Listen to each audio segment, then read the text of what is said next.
Applying her culinary science degree to the dishes she grew up cooking and eating, Seoul transplant Jenee Kim opened this temple of grilled gluttony back in 2003, and it quickly became the KBBQ standard-bearer in Los Angeles and possibly the nation.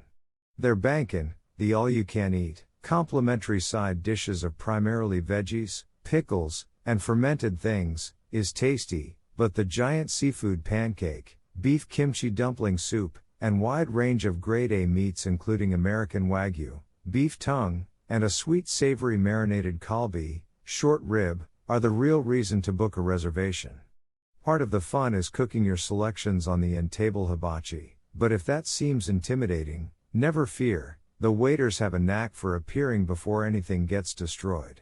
It's pricey, and you'll smell like smoke for days, but you'll forget after a few cups of soju.